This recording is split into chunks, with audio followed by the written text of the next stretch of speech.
Indian national movement.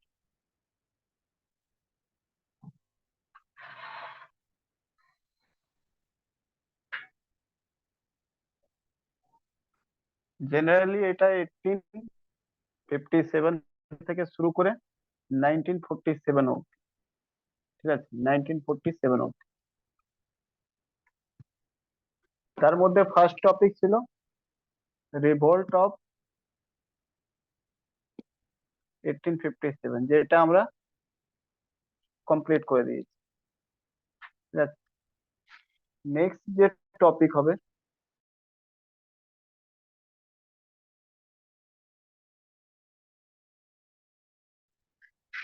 Next topic যেটা হবে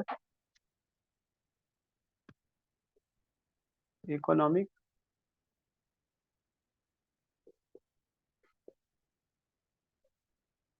impact of British rule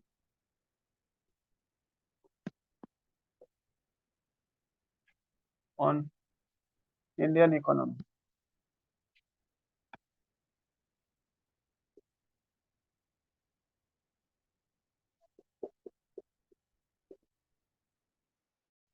দেখো, এটা টোটাল দু ভাগে হবে। ঠিক আছে, ফার্স্ট হবে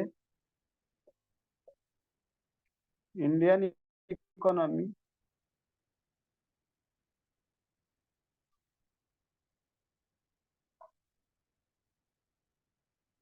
before British East India company, আর এটা ইন্ডিয়ান ইকোনমি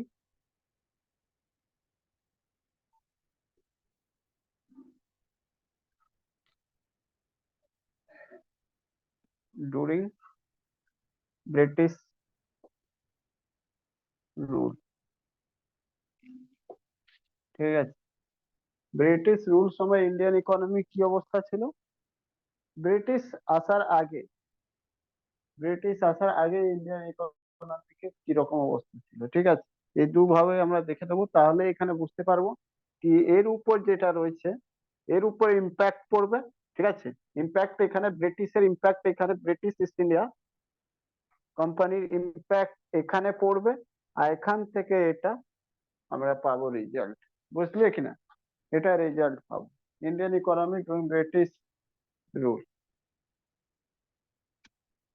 ঠিক আছে, দুটো ফেজে আমরা দেখি জিনিসটা। মুছে দেবো? না স্যার, 1 মিনিট।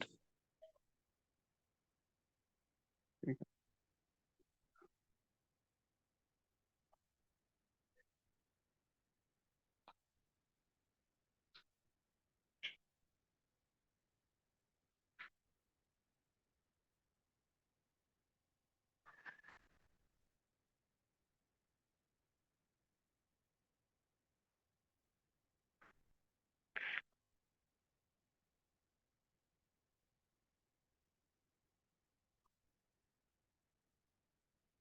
হ্যাঁ স্যার, হয়ে গেছে।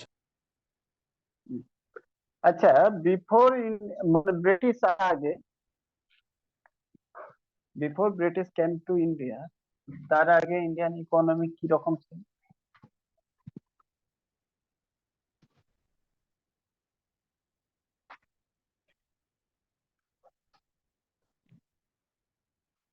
Before British came to India, Indian economy কি রকম ছিল বল, রুরাল না আরবান?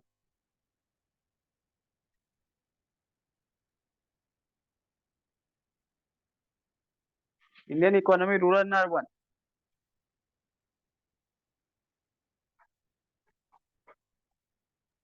রুরাল। রুরাল ইকোনমি ছিল, মানে রুরাল ইকোনমি মিনস আজকের সময় যেটা 2011টা রয়েছে। ঠিক আছে, 2011তে তো তোমার মোটামুটি মোটামুটি তোমার 69%, মোটামুটি কি হয়েছে, 68 থেকে 69% মানে ইকোনমি রুরাল রয়েছে। ঠিক আছে, ওই সময় যেটা ছিল সেটা রুরাল কত ছিল, রুরাল মোটামুটি রুরাল ইকোনমি যেটা ছিল সেটা মোটামুটি 90+%। ঠিক আছে, ওকে। আরবান যেটা ছিল, আরবান সেটা 10%-এর কাছাকাছি ছিল, বুঝলে কিনা? Urban economy. Okay, urban economy 10% কাছাকাছি। According to according to 2011 census, rural কত রয়েছে, আরবান কত রয়েছে?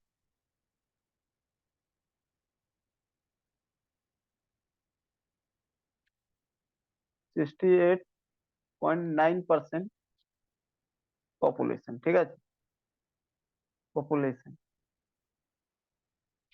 আর আরবান কত রয়েছে? 31.1%, ঠিক আছে, ক্লিয়ার?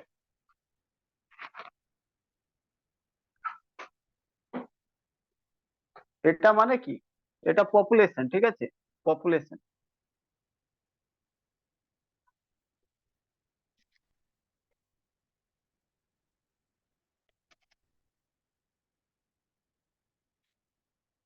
ট্রেড কি রকম হতো বিফোর ব্রিটিশ? ট্রেড কি রকম ছিল? হ্যারিডিটি ইন ক্যারেক্টার, হ্যারিডিটি ইন নেচার, মানে যার বাবা যে কাজ করছে তার ছেলেও সেই কাজ করবে। বাবা যদি ফার্মার রয়েছে, ছেলেও ফার্মার হবে, বুঝতে পারলে? এরকম ছিল কনসেপ্ট। মানে এটা বলবে কি, এটা কি বাধ্য হওয়ার জন্য? না, বাধ্য নয়, ট্রেডিশন এরকম ছিল, কাস্টম এরকম, মানে ট্রেডিশন, মানে এরকমই কালচার চলে আসছিল কি যে যে কাজ করছে সেই সেই কাজ করছে, মানে তার ফ্যামিলিতে সেটাই কাজ হবে, বুঝতে পারলে কিনা? তো ট্রেড হেরিডিটি ইন নেচার ছিল, ঠিক আছে, বুঝতে পারলে কিনা? ট্রেড যেটা ছিল হেরিডিটি ইন নেচার। কিন্তু ট্রেড হেরিডিটি একটা অ্যাচিভমেন্টও ছিল। ইন্ডিয়ান যে হ্যান্ডিক্রাফট ছিল, ঠিক আছে, Indian handicraft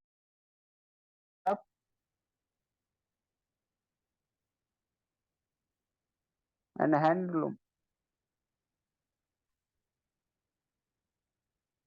industry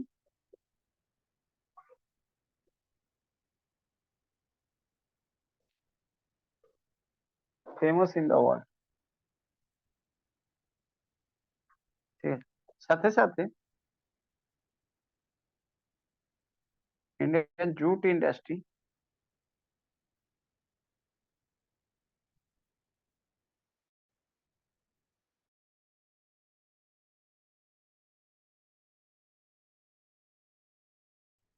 famous in the world.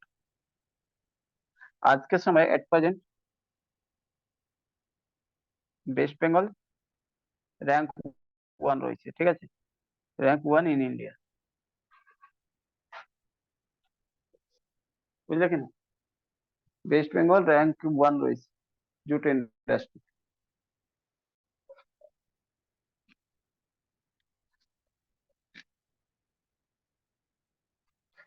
হয়ে গেলে বলবো।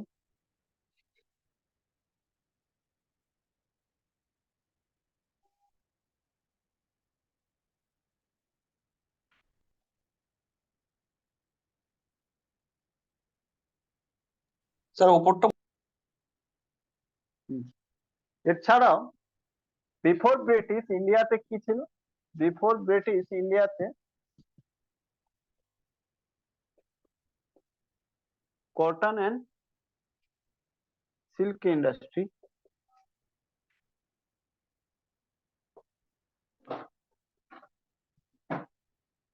ফেমাস ইন ওয়ার্ল্ড মার্কেট, ঠিক আছে, ওয়ার্ল্ড মার্কেটে ফেমাস। এছাড়াও অর্নামেন্ট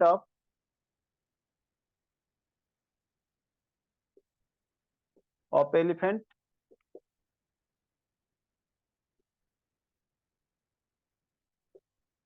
টিথ, ঠিক আছে, স্পাইসেস, আফিম, ঠিক আছে, এটসেট্রা, ঠিক আছে, এগুলো ইন্ডাস্ট্রি ছিল ইন্ডিয়ার। তাছাড়াও আরো যদি দেখবেন ইন্ডিয়াতে কি ছিল, মার্বেল, ঠিক আছে। Marbles marbles industry, marbles industry famous ছিল। রাজস্থান দেখে, এরিয়া দেখে জেনারেলি এই ইন্ডাস্ট্রি খুব ফেমাস হয়েছে, মার্বেল। তাছাড়া আর্ট অন উড, ঠিক আছে, marble industry.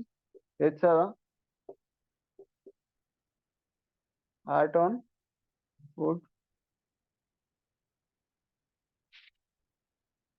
Famous in world market.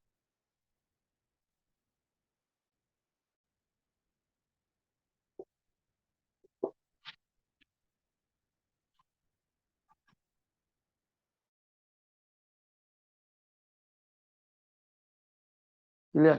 এগুলো ইন্ডাস্ট্রি পুরো ফেমাস ছিল।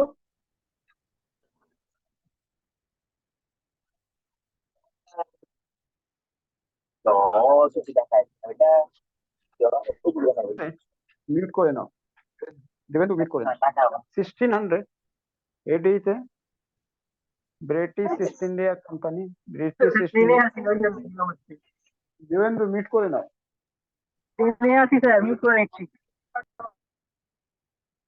আচ্ছা, আমি মিউট করে দিচ্ছি। ও ঠিক আছে, মিউট হয়ে গেছে। চলো, 1600 AD British East India company came in India. ঠিক আছে, এটা ইন্ডিয়াতে এলো 1600 এডি, মানে কখন? ডিসেম্বর মাসে। ডিসেম্বর মাসে অ্যাকচুয়ালি গ্রান্ট পেল, চার্টার্ড মানে কুইন এলিজাবেথ টেলর থেকে ছিল। ঠিক আছে, এই সময় কি হলো, ইন্ডিয়াতে এলো। ওকে, তারপরে 1613 সালে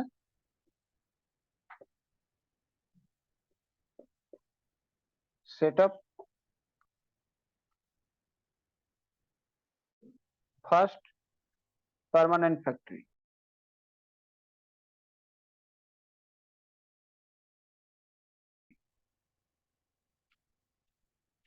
এট সুরাত, সুরাত গুজরাট। গুজরাট প্রথম পার্মানেন্ট ফ্যাক্টরি করলো, কিন্তু তার আগে একটা টেম্পোরারি ফ্যাক্টরি তোমার মাসুলিপট্টনমতে এস্টাবলিশ করেছিল। ঠিক আছে, তার পার্মানেন্ট 1613 সালে। 1651 সালে 1651 এডিতে British East India company got trade permit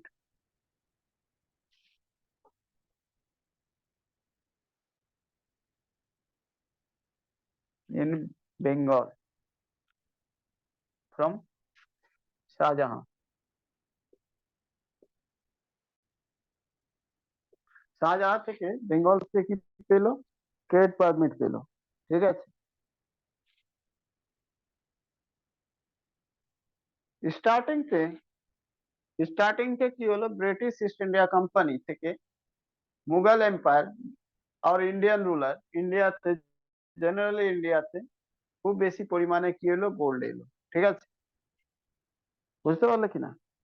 কারণ ব্রিটিশের কাছে গোল্ড প্রচুর পরিমাণে ছিল, তখন তারা খুবই দিয়েছে, গোল্ড প্রচুর পরিমাণে দিয়েছে ইন্ডিয়াতে। ট্রেড করতে সময় ইন্ডিয়ান ম্যাটেরিয়াল গুলোকে ইন্ডিয়া থেকে এক্সপোর্ট যখন হতো, তখন ওরা হিউজ পরিমাণে গোল্ড পে করতো। ঠিক আছে, বুঝতে পারলে কিনা? ইনিশিয়ালি। তাছাড়া যদি গোল্ড না হলে অন্য কোনো ভ্যালুয়েবল ম্যাটেরিয়াল গুলো ইন্ডিয়াকে প্রোভাইড করতো। ঠিক আছে, ইনিশিয়ালি। বাট পরে কি হলো, ওরা বুঝে গেল এটা আনসিভিলাইজ রয়েছে, মানে এদেরকে এত কিছু করতে হবে না, এদেরকে পড়াশোনার লাইন দিয়ে, মানে কি ডকুমেন্ট থ্রু এদেরকে ফাঁসাতে হবে, ফাঁসিয়ে তারপরে আনসিভিলাইজ এদেরকে মেন্টালি এদেরকে ডিক্লেয়ার করে দিতে হবে কি, যে তোমরা ইনফেরিয়ার রয়েছে। ঠিক আছে, আর তারপরে কি হবে, ক্যাপচার করে ট্রেড কে পুরো ক্যাপচার করে নিতে হবে এখানে। বুঝতে পারলে কিনা? তো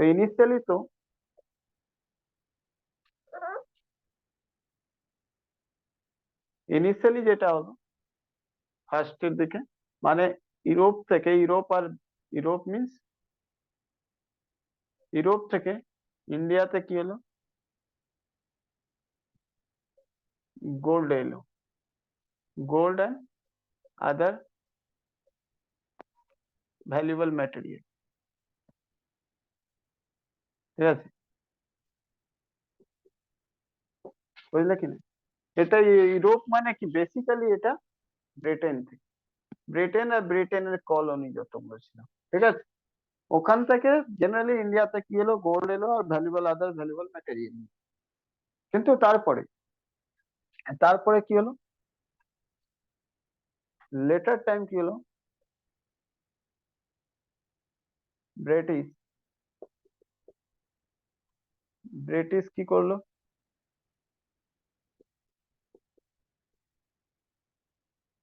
feel that Indians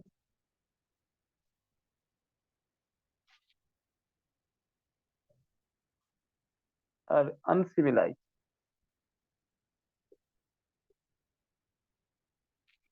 Uncivilized means this মানে uncivilized means কোনো প্রপার অর্গানাইজ ইনস্টিটিউশন নেই।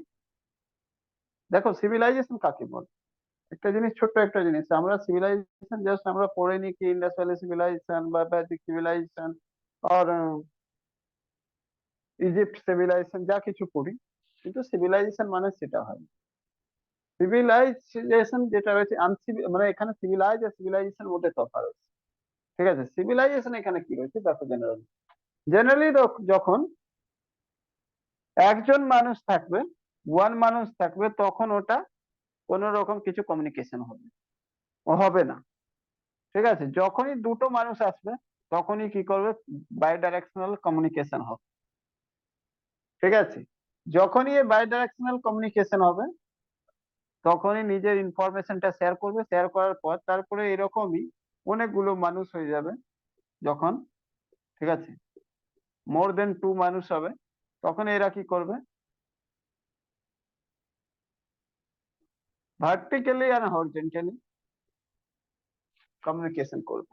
বুঝতে পারলে কি না, মানে সবাই সবার সাথে কমিউনিকেশন করবে, তখন এটা কি হবে, একটা সোসাইটি হবে। ঠিক আছে, সোসাইটি তৈরি হবে। ওকে, আর এই সোসাইটি যখন হবে তখন কনফ্লিক্ট হবে সোসাইটির মধ্যে, কি হবে,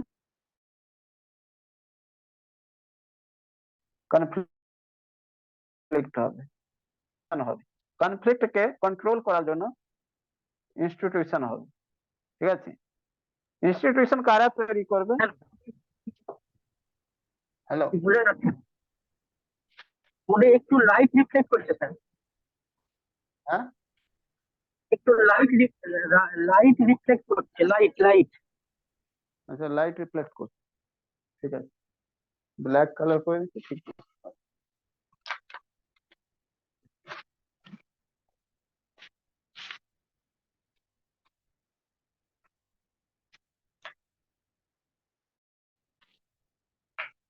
এবার কি বোঝা যাচ্ছে দেখো, হ্যাঁ স্যার, এবার ঠিক আছে, এবার ঠিক আছে স্যার, এবার ঠিক আছে, বোঝা যাচ্ছে, হ্যাঁ ওখান থেকে ইঙ্ক দাও, বোঝা যাচ্ছে।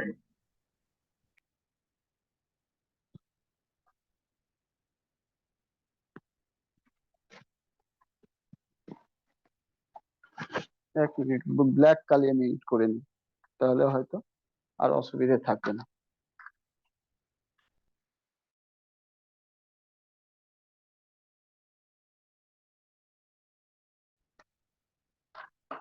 এক মিনিট ওয়েট করো।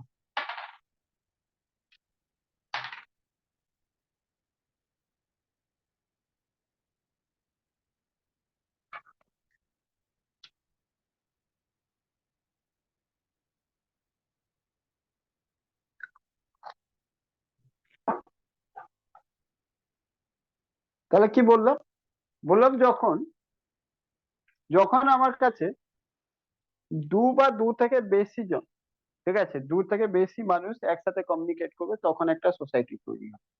ঠিক আছে, সোসাইটি নয়, তার মধ্যে আগে কমিউনিটি তৈরি হবে, আগে কমিউনিটি তৈরি হবে।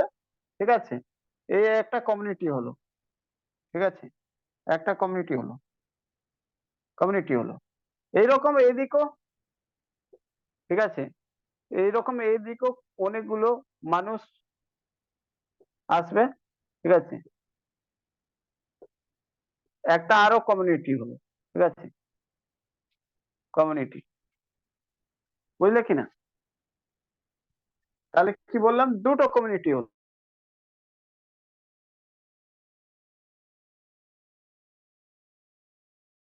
এটা সাপোজ বি কমিউনিটি হলো, এটা সাপোজ এ হলো। এরা দুজন কি করবে, দুজন যখন মিশবে তখন এটা সোসাইটি হবে। এটা কি হবে, সোসাইটি। সোসাইটি মানে একসাথে পুরোটাকে বলবো কি আমরা, এটা পুরো একসাথে বলবো সিম্পল ভাষায়, এটা পুরো এরকম আরো একটা কমিউনিটি নিয়ে নাও, ঠিক আছে, এরকম আরো একটা কমিউনিটি নিয়ে নাও, এটা থার্ড কমিউনিটি ধরে নাও, কমিউনিটি সি। ওকে, এটা সি। সব মিলিয়ে একসাথে কি হবে, এরা একসাথে যখন আসবে তখন একসাথে এটা সবাই মিলিয়ে এটাকে বলবো আমরা কি, সোসাইটি।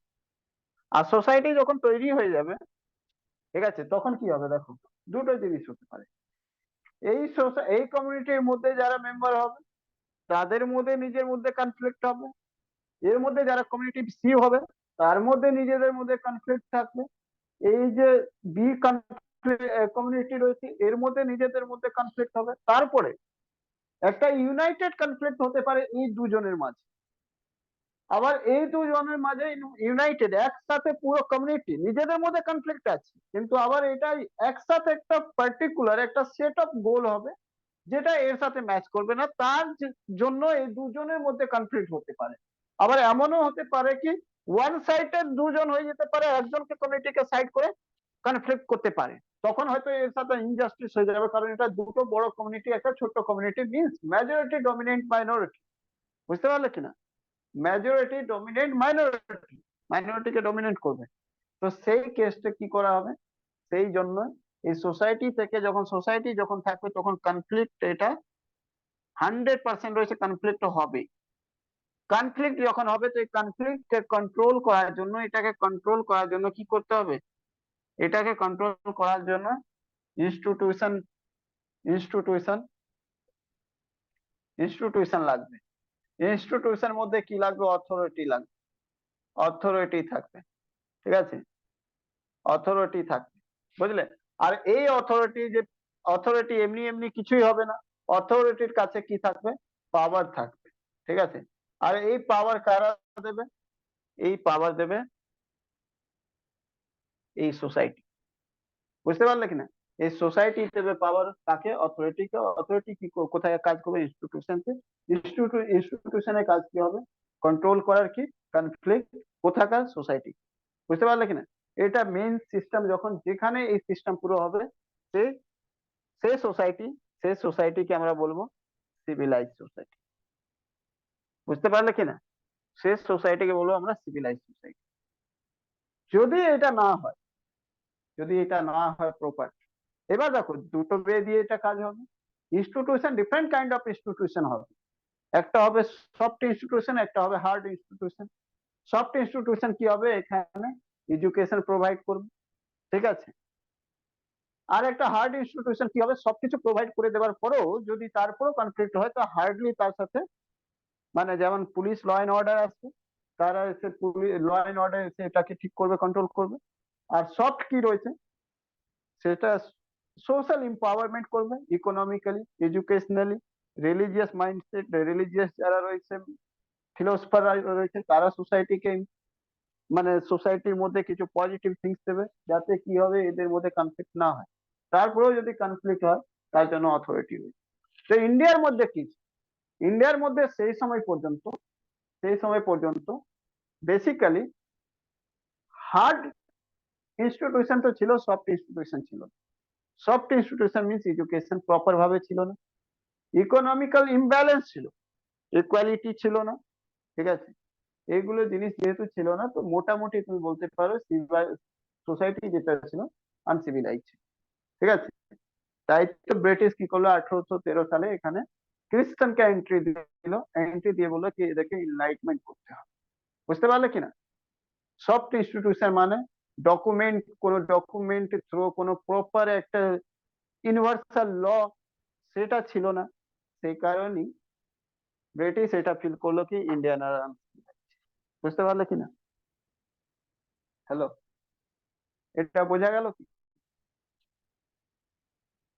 হুম, বুঝতে পেরেছো?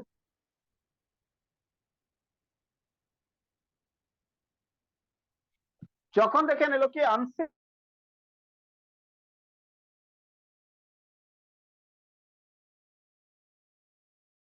আসবে, তাহলে সব থেকে আগে এভরিথিং, যা কিছু মানে ডেভেলপমেন্টের ফার্স্ট প্যারামিটার যেটা হয় সেটা কি হয়? ইকোনমিক্স যখন পড়বে তখন একটা জিনিস বুঝবে কি ডেভেলপমেন্টের নানা রকম প্যারামিটার হয়, তার মধ্যে একটা প্যারামিটার যেটা রয়েছে সেটা গ্রোথ রয়েছে। ঠিক আছে? আর গ্রোথ যেটা একটা প্যারামিটার রয়েছে, গ্রোথ ইকুয়াল টু ডেভেলপমেন্ট নয়, ডেভেলপমেন্ট বড় কনসেপ্ট রয়েছে, ব্রডার কনসেপ্ট রয়েছে, বাট গ্রোথ গ্রোথ মানে সাধারণ কনসেপ্ট রয়েছে। কিন্তু তোমাকে যদি বলে কি ডেভেলপমেন্ট আর গ্রোথের মধ্যে একটা কমন পয়েন্ট কি রয়েছে, সেটা রয়েছে per capita income. That means the per capita income increase তখনই হবে যখন ওখানে ইন্ডাস্ট্রি থাকে। ঠিক আছে? ইন্ডাস্ট্রি যদি না থাকে তাহলে পার ক্যাপিটা ইনকাম ভালো হবার কোনো চান্সই নেই। আর পার ক্যাপিটা ইনকাম যদি ভালো না হয় তাহলে স্ট্যান্ডার্ড অফ লিভিং ভালো হবে না, স্ট্যান্ডার্ড অফ লিভিং ভালো না হলে মানুষ আনসিভিলাইজ থাকবে। ঠিক আছে? আলটিমেটলি পুরো খেলাটা ছিল কি ফাইন্যান্সিয়াল কন্ডিশন ইমপ্রুভমেন্টের। তো ব্যাস ব্রিটিশ, দেন ব্রিটিশ কি করলো? দেন British started policy of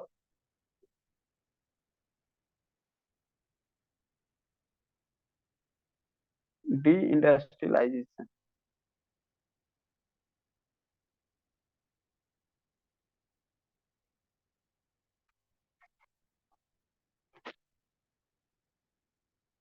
of Indian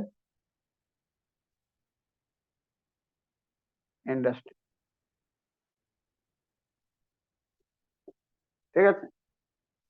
British এটা স্টার্ট করে দিল কি যে এমন পলিসি করব যাতে কি কিভাবে ইন্ডিয়ান যে ইন্ডাস্ট্রি রয়েছে সেটা ডিইন্ডাস্ট্রিয়ালাইজ দিয়ে, মানে এখানে ইন্ডাস্ট্রিয়ালাইজেশন আর থাকবে না।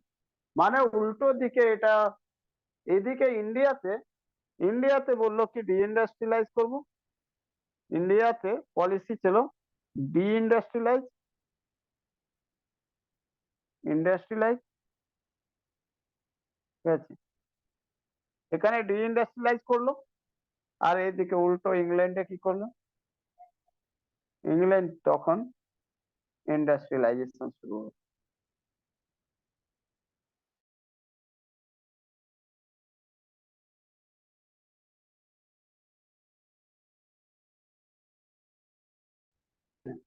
এটাকে নষ্ট করলো ইন্ডিয়াতে, আর এখানে ইংল্যান্ডে ইন্ডাস্ট্রিয়ালাইজেশন শুরু হলো। বুঝতে পারলে কিনা? শোনা যাচ্ছে কিনা একবার বলো, রেড হয়ে যাচ্ছে নেটওয়ার্ক। হ্যাঁ হ্যাঁ স্যার, ঠিক আছে। তাহলে এই অবধি আসলে তুমি মোটামুটি যেটা দেখলে কি বিফোর ব্রিটিশ কিভাবে ইকোনমি ছিল, ব্রিটিশ কিভাবে মোটামুটি ইনফ্লুয়েন্স করার চেষ্টা।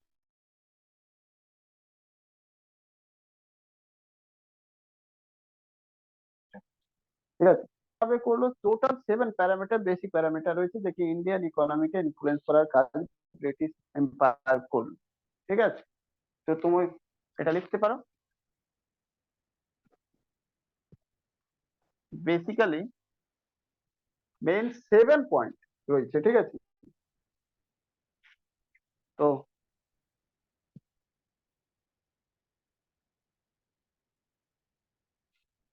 7 মেন ফ্যাক্টর, মেন ফ্যাক্টর। ঠিক আছে? 7 মেন ফ্যাক্টর যেটা রয়েছে, যেটা কি ব্রিটিশ ফ্যাক্টর যেটা রয়েছে, যেটা ব্রিটিশ ইন্ডিয়ান ইকোনমিকে ইনফ্লুয়েন্স করেছে। Factors of British which influence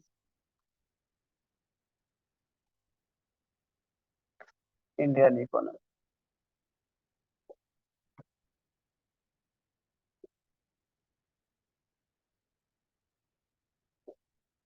7টা main factor রয়েছে যেটা ব্রিটিশ কি করলো, ইন্ডিয়ান ইকোনমিকে ইনফ্লুয়েন্স করার চেষ্টা করবে। ঠিক আছে? ফার্স্ট নাম্বার যে ফ্যাক্টর রয়েছে British colonisation.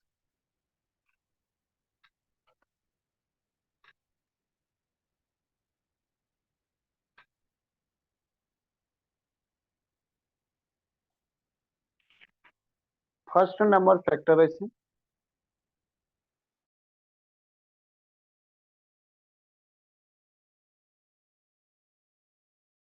British colonization. Second number factor যেটা রয়েছে British land revenue settlement. Settlement, British land revenue settlement, clear. Third number factor রয়েছে decline of village industry. Village industry আর কটেজ ইন্ডাস্ট্রি যা বলতে পারো, ঠিক আছে। Industry and town handicraft and towns handicraft, handicraft industry, ঠিক আছে। Towns handicraft industry. তারপরে commercialization of agriculture. Fourth number factor commercialisation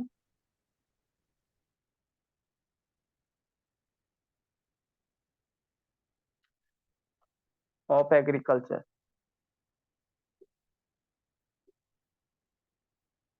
ঠিক আছে। Commercialization of agriculture. তারপরে drain of wealth, drain of belt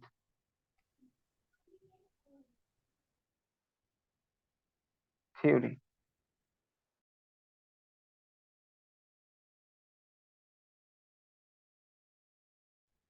imposed by British।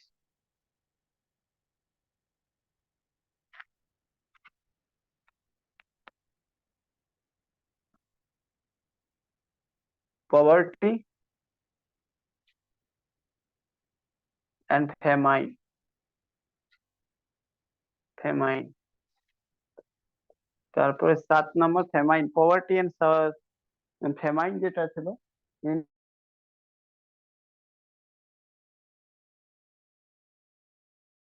Indian poverty যেটা ছিল চরম লেভেলে ছিল, ফেমাইন। তারপরে যদি সবকিছু করেছে একসাথে তাহলে একটা জিনিস তুমি দেখবে, ফার্স্ট লিভার ব্রিজ যেটা ছিল হাওড়া, আজ হাওড়াতে যেটা লিভার ব্রিজ হয়েছে সে আজ অব্দি রয়েছে। তাছাড়া দেখবে তুমি রেলওয়ে সিস্টেম যে নেটওয়ার্ক রয়েছে সেটা আজকে এত মানে ডেভেলপ রেলওয়ে সিস্টেম রয়েছে ইন্ডিয়া,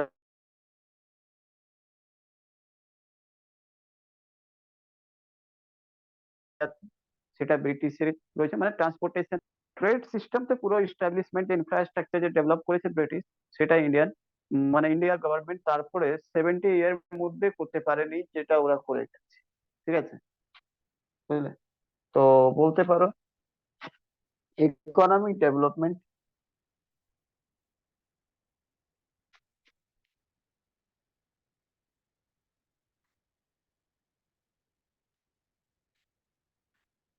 আন্ডার ব্রিটিশ রুল,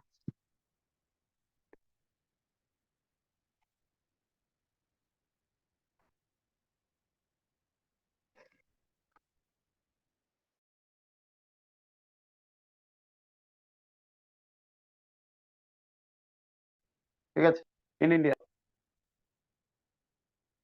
এটা 7টা ফ্যাক্টর রয়েছে যে কি ইন্ডিয়ান ইকোনমিকে কি করে ইম্প্যাক্ট করে, ক্লিয়ার। ইন্ডিয়ান ইকোনমিকে ইনফ্লুয়েন্স করে ইম্প্যাক্ট করে ব্রিটিশ।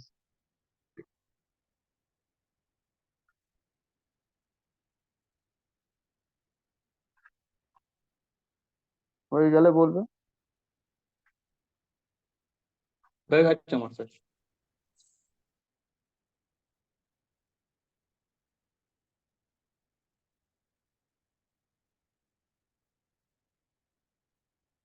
আচ্ছা, কলোনাইজেশন মানে কি কি বলছি, কলোনাইজেশন মানেটা কি বলছি, মিনিং কি রয়েছে কলোনাইজেশন? উপনিবেশবাদ মানেটা কি?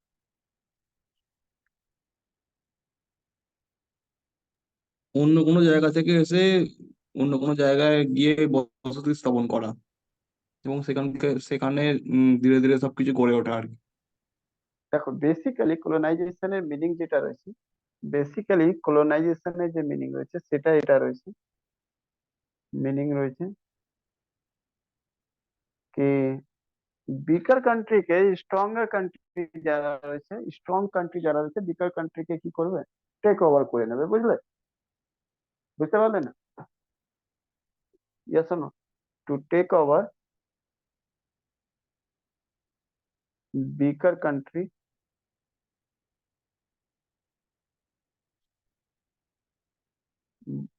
by stronger one.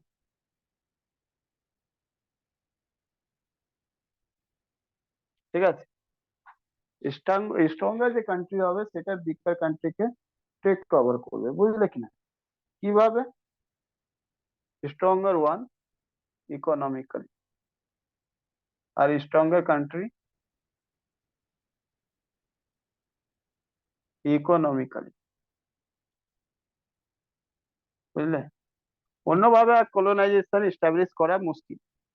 ঠিক আছে, আজকে একটা চায়নার স্টেটমেন্ট এসেছে, চায়নার নয় ছিল, মালদ্বীপের প্রেসিডেন্টের স্টেটমেন্ট, কি জানো?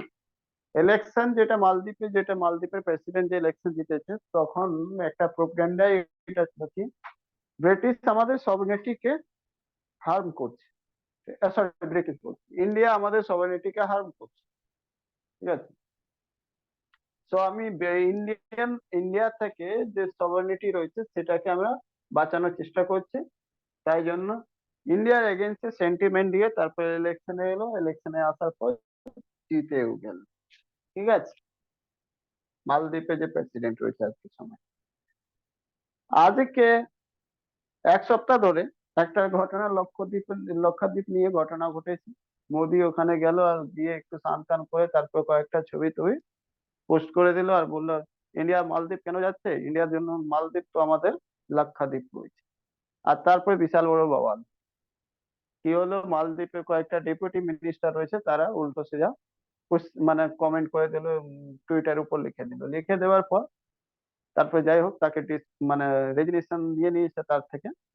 কিন্তু তারপরে একটা ইন্ডিয়ান আর মালদ্বীপের কমন মানুষের মধ্যে একটা সোশ্যাল মিডিয়ার উপর মোটামুটি কমেন্ট শুরু হয়ে গেছে। কমেন্ট হয়ে যাওয়ার পর তারপরে 5 দিনের ভিজিটে মালদ্বীপের প্রেসিডেন্ট চায়না, চায়না যাওয়ার পর কি হয়েছে, চায়না চায়না তাকে 2 দিন ধরে পাত্তা দিল না, কিছু খুব একটা অতটা দেয়নি,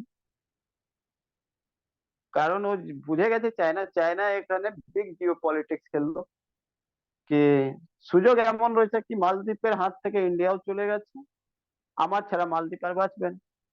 তো মালদ্বীপ জাস্ট সেন্টিমেন্টাল স্টেটমেন্ট দিয়ে দিয়েছে, ইয়েস আমরা সভরেনিটিকে রেসপেক্ট করি, আর কোনো কান্ট্রির সভরেনিটি যদি হার্ম করে এটা আমি মানতে পারবো না। দ্যাট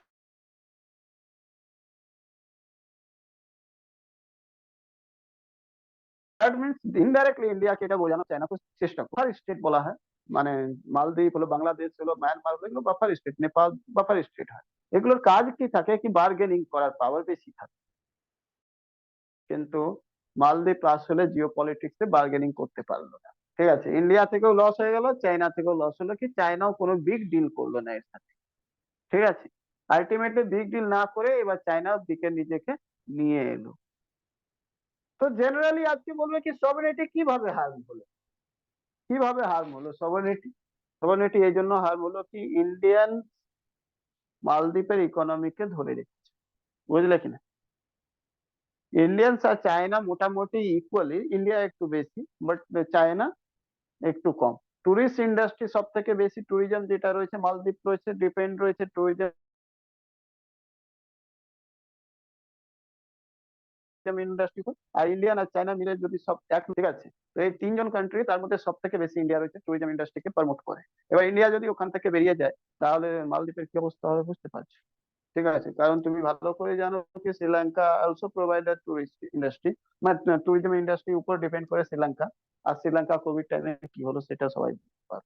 ঠিক আছে, সেরকম মালদ্বীপের আজকে সিচুয়েশনে এসে দাঁড়িয়েছে। তো আমি ওটাই বলতে চাইলাম কি কোনো কলোনাইজেশন মানে কি সব থেকে আগে ওই কান্ট্রির সভরেনিটিকে হার্ম করো। কলোনাইজেশন মানে সভরেনিটিকে কার্টেল করো। সভরেনিটি কিভাবে কার্টেল হবে? তো ওখানে ইকোনমিক পাওয়ার কে নিজের হাতে নিয়ে নাও, মানে ইকোনমিক যে ইকোনমিক সিস্টেম হবে সেটা ড্রাইভ করার ড্রাইভার হয়ে যাবে কে, স্ট্রঙ্গার কান্ট্রি। যেমন কি আজকে মালদ্বীপ সাথে হলো, ইন্ডিয়া ড্রাইভার, বুঝলে, ইন্ডিয়া ড্রাইভ করছিল মালদ্বীপের ইকোনমি, আজকে চায়না ড্রাইভ করবে। তো সেটাকে বলা হয় কলোনাইজেশন, ইনডাইরেক্টলি এটা বলতে পারো, ঠিক আছে, ক্লিয়ার। আদারওয়াইজ শর্টে তো বলতে পারো কি ডমিনেট করে নেবে একটা কান্ট্রি অন্য কান্ট্রিকে, তো ওটাকে বলবো আমরা কলোনাইজেশন। কিন্তু কলোনাইজেশন স্পেশালি ইকোনমিক ক্ষেত্রে হয়, ঠিক আছে, বুঝলে কিনা, ক্লিয়ার। হ্যাঁ।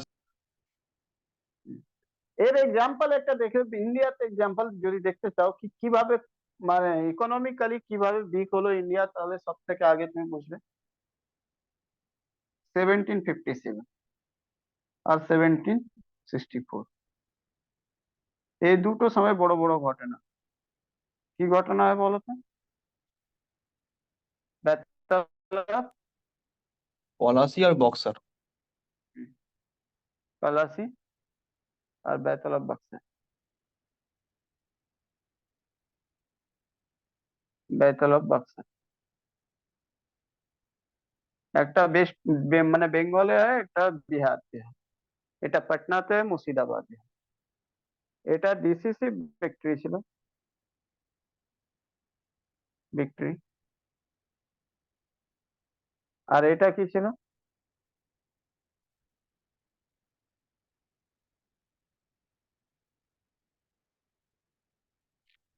Economic control over Bengal, Bihar, Orissa.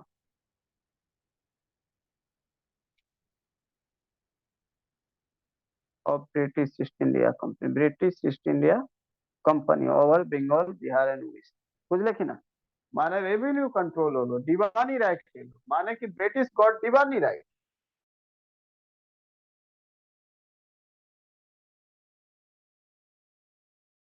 এই সময় কি হলো, British East India company got diwani right, ঠিক আছে। বলবে 1767 সালে, 1757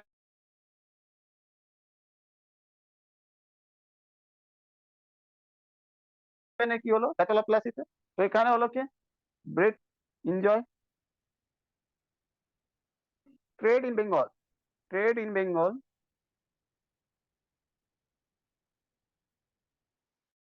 without any barrier, without any barrier, কোন রকম ব্যারিয়ার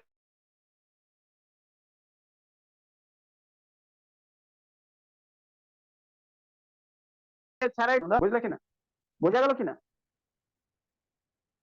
ব্রিটিশ নিজের পাপেট নবাবকে বসাতো বেঙ্গল, মীর জাফর, সিরাজউদ্দৌলাকে সরিয়ে মীর জাফরকে বসিয়েছিল। মীর জাফর যখন রেভিনিউ দিতে পারলো না, তোকে সরিয়ে মীর কাসিমকে বসালো। মীর কাসিম যখন দেখলো কি তার মাইন্ডসেট একটু ইনসিকিউর টাইপের ব্রিটিশকে মনে হলো, তাকে সরিয়ে দিল, আবার মীর জাফরকে বসিয়েছে। তারপরে বক্সারের যুদ্ধ হলো, মীর কাসিম চলে গেল সুজাউদ্দৌলা কাছে, সুজাউদ্দৌলা আমাদের নবাব ছিল, কাছে গিয়ে শাহ আলম সেকেন্ড সাথে মিট করে ফাইনালি একটা জয়েন্ট আর্মি অ্যাটাক করলো, যেটাও হার হয়ে গেল। আর হার হওয়ার পর ব্রিটিশ দিবানি রাইট পেয়ে গেল, মানে কি revenue control over Bihar, Bengal ও উড়িষ্যা। ক্লিয়ার, বোঝা গেল কিনা বলো। তো কলোনাইজেশন এখান থেকে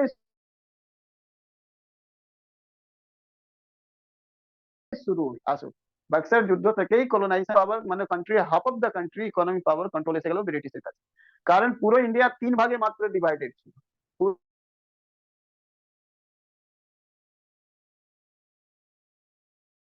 পুরো ইন্ডিয়া যেটা রয়েছে সেটা, পুরো ইন্ডিয়া যেটা, পুরো ইন্ডিয়া তখন, পুরো ইন্ডিয়া তখন 3 ভাগে ডিভাইডেড ছিল। কেন এরকম আমি ম্যাপ বানিয়ে দিলাম, কারণ বাংলাদেশ বাংলাদেশ সব সব ইন্ডিয়ার মধ্যেই ছিল। তো এই পার্টটা পুরো একদম বেঙ্গল হতো, ঠিক আছে, বেঙ্গল, এই পার্টটা পুরো বেঙ্গলতে আসতো। এই পার্টটা পুরো বোম্বেতে আসতো। আর এই পার্টটা, আর এইটুকু পার্টটা মাদ্রাসে আসতো, মাদ্রাস। এবার বলো মাঝখানে, আরে হ্যাঁ মাঝখানে কিছুটা রাজাগুলো ছিল, প্রিন্সলি স্টেট ছিল, বাট বেসিক্যালি পুরো যে এরিয়াতে মেজর যে পাওয়ার ছিল সেটা British, British, British. Madras British, Bengal, Bombay British, Bengal British. পুরো তিনটে প্রেসিডেন্সিতে ডিভাইডেড। আর বেঙ্গল প্রেসিডেন্সি তার মধ্যে হাফ ছিল, একা বোম্বে আর মাদ্রাস যতটা ছিল তার থেকে বেশি বোম্বে, বেঙ্গল প্রেসিডেন্সি বড় ছিল। আর বেঙ্গলের উপর কন্ট্রোল হয়ে গেল, বেঙ্গল উপর কন্ট্রোল হয়ে যাওয়া মানে উড়িষ্যা উপর আলাদা করে কন্ট্রোল হয়ে গেল। বিহার উপরে ছিল, বিহারের উপর কন্ট্রোল হয়ে গেল। তাহলে এত বড় কন্ট্রোল যখন হয়ে গেছে মানে হাফ অফ দ্য কান্ট্রি কলোনাইজেশনে চলে গেছে। বুঝতে পারলে কিনা? বোঝা গেল?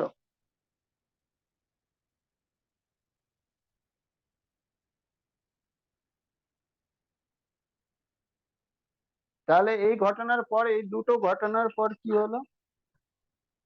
এই ঘটনার পর Indian self dependent economy, Indian self dependent economy,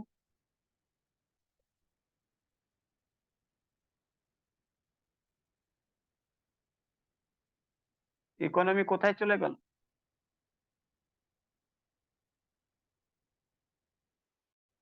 came in hand of British,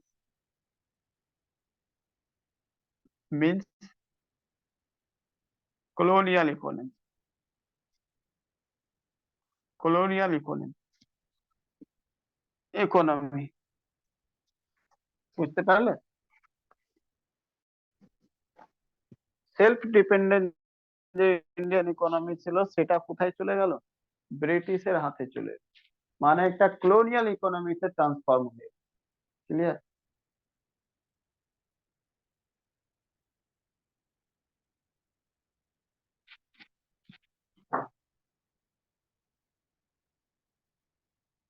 তারপর ব্রিটিশ থেকে কি করলো? ইন্ডিয়া একসময় যে এক্সপোর্টার ছিল, ইন্ডিয়া যে এক্সপোর্টার ছিল, ব্রিটিশ কি করলো? British made it importer. ঠিক আছে? ব্রিটিশ থেকে কি করলো? ব্রিটিশ ইন্ডিয়ান ইকোনমিকে কি চেঞ্জ করে দিল? British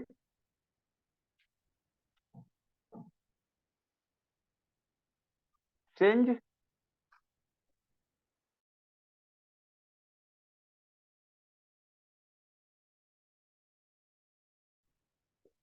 Indian economy from exporter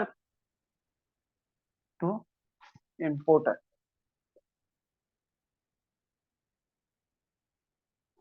যে এক সময় এক্সপোর্ট করতো ম্যাটেরিয়াল গুলোকে, সেটা এখন কি করলো?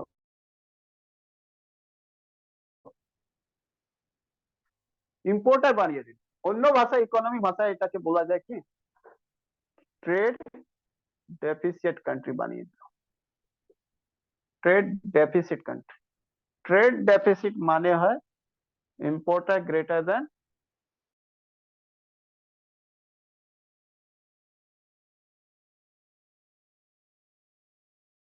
মানে ইম্পোর্ট। আজকের সময় আমাদের ট্রেড ডেফিসিট কার সাথে রয়েছে? চায়নার সাথে। ঠিক আছে? আর ট্রেড ডেফিসিট খুব হিউজ পরিমাণে রয়েছে। চায়না কোথাও 70 মিলিয়ন যদি করে, তো আমরা মাত্র 11 মিলিয়ন মতন কিছু ট্রেড করি। ঠিক আছে? কিন্তু আমাদের সারপ্লাস ইকোনমি মানে সার্ভ ট্রেড রয়েছে কার সাথে? ইউএসএ সাথে। ইউএসএ আমার এখানে এক্সপোর্ট কম করে, আমরা এক্সপোর্ট বেশি করি।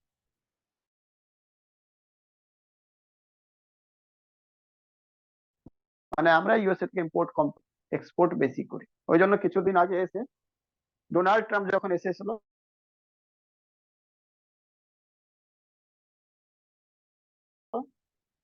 হাউডি মোডি প্রোগ্রামতে, তখন বলতে আমেরিকাকে ইনজাস্টিবল প্লেস বলছে। তো এটাকে জাস্টিবল করা যায়। ঠিক আছে? বুঝতে পারলে কিনা?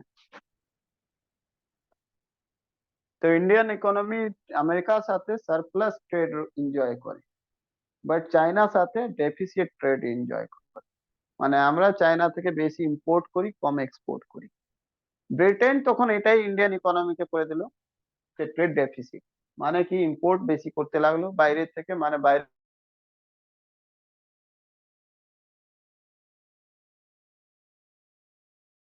ব্রিটেন থেকে ইম্পোর্ট করতে লাগলো, আর ইন্ডিয়া থেকে এক্সপোর্ট কম। বোঝা গেল? হ্যালো, সব বুঝতে পেরেছো কি? হ্যালো। হ্যাঁ sir.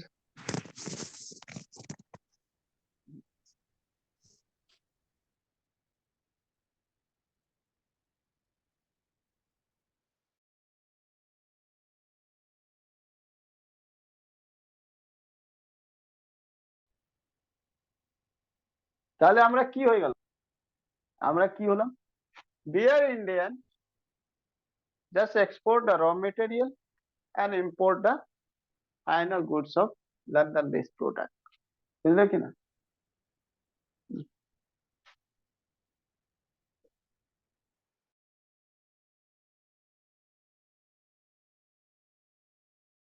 we are not just produce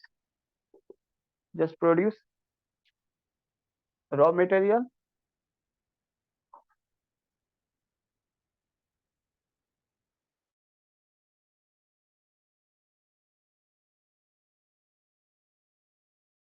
produce করব and export to Britain। ঠিক আছে, Britain, and import final goods, নাহলে বলতে পারছি, and Britain and British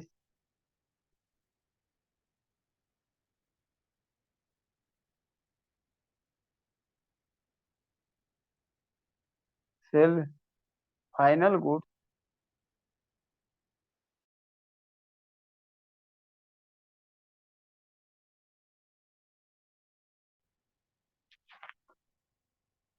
at higher cost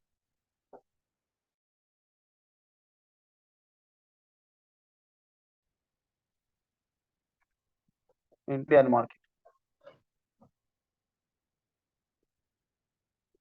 ঠিক আছে, মানেটা অন্য ভাষায় কি বলতে পারো? we are primary sector based economy. আমরা কি হয়ে গেল? প্রাইমারি সেক্টর বেসড ইকোনমিক আর ইন্ডাস্ট্রিয়াল সেক্টর শেষ ইকোনমি। বুঝলে কিনা? ইন্ডাস্ট্রিয়াল সেক্টর আমাদের শেষ, ইন্ডাস্ট্রি আমাদের। এখানে আমরা কি হয়ে গেলাম? প্রাইমারি সেক্টর উপর, মানে দ্যাট ইজ বলতে পারো প্রাইমারি সেক্টর ডিপেন্ডেন্ট ইকোনমি হয়ে গেল, ডিপেন্ডেন্ট ইকোনমি। ঠিক আছে, primary sector dependent economy, secondary sector zero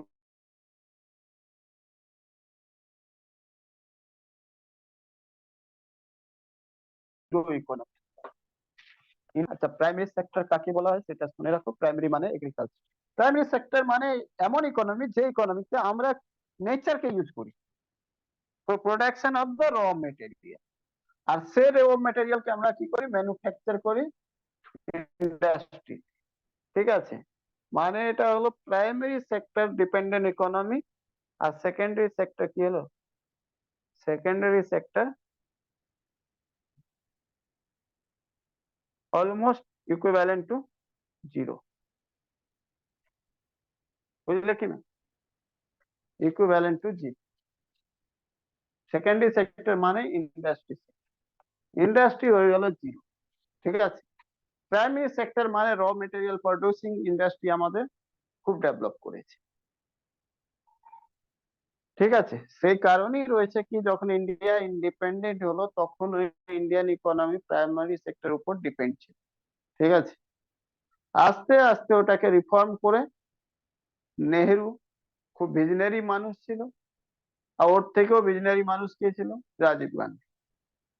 এমন টেকনোলজি সফটওয়্যার সার্ভিসটা ডেভেলপ করলো কি দুনিয়াকে এক্সপোর্ট করতে লাগলো, সোজা প্রাইমারি থেকে টারসারি সার্ভিস সেক্টরে চলে গেল। মাঝখানে ইন্ডাস্ট্রি সেক্টর ডেভেলপ করলো না। ব্যাস ওটাই হয়। তুমি নিচে তোমার মানে primary sector means ground level ঠিক আছে, আর টপ ফ্লোর ভালো করে দিচ্ছে, আর সিঁড়ি দিলেই না, তো কিভাবে উঠবে মানুষ? তো সেরকম ইন্ডাস্ট্রি হলো না। তার টার্সারি সেক্টরকে খুব মানে সার্ভিস সেক্টরকে খুব ডেভেলপ করে দেওয়া হলো। প্রাইমারি সেক্টর অলমোস্ট ডেভেলপ ছিলই। তাহলে কি হলো, ক্রাইসিস খুব একটা হলো না। কিন্তু এমপ্লয়মেন্ট জেনারেশন হয়নি, কারণ এমপ্লয়মেন্ট জেনারেশন একমাত্র ইন্ডাস্ট্রি থেকে হয়, সার্ভিস সেক্টর থেকে এমপ্লয়মেন্ট জেনারেশন হয় না। কারণ সার্ভিস সেক্টর একজন মানুষ কোটিপতি হয়ে যাবে, বাকি বেশি মানুষ লাগবে না, সার্ভিস সেক্টরে কোনো বেশি এমপ্লয়মেন্ট জেনারেট হয়। বুঝতে পারলে কিনা? সেই কারণে ইন্ডাস্ট্রি সেক্টর ইন্ডিয়া তখন থেকে পিছিয়ে গেল, যে আজকেও ভুগছে। ক্লিয়ার? এটা ব্রিটিশের পলিসি ছিল, সেটা আজকেও আমরা এটাতে বলতে পারো ইন্ডাস্ট্রিতে হ্যান্ডিক্যাপ হচ্ছে। যাই হোক, 2014 পর থেকে যতই আমরা যা কিছু বলি, কিন্তু মোদি গভর্নমেন্ট এসে ইন্ডাস্ট্রি সেক্টর উপর বেশি ফোকাস করছে। বুঝলে? বুঝলে কিনা? এটা এটা করাই উচিত। তার আগে আমরা ওয়েলফেয়ার ইকোনমিক দিকে ছিলাম।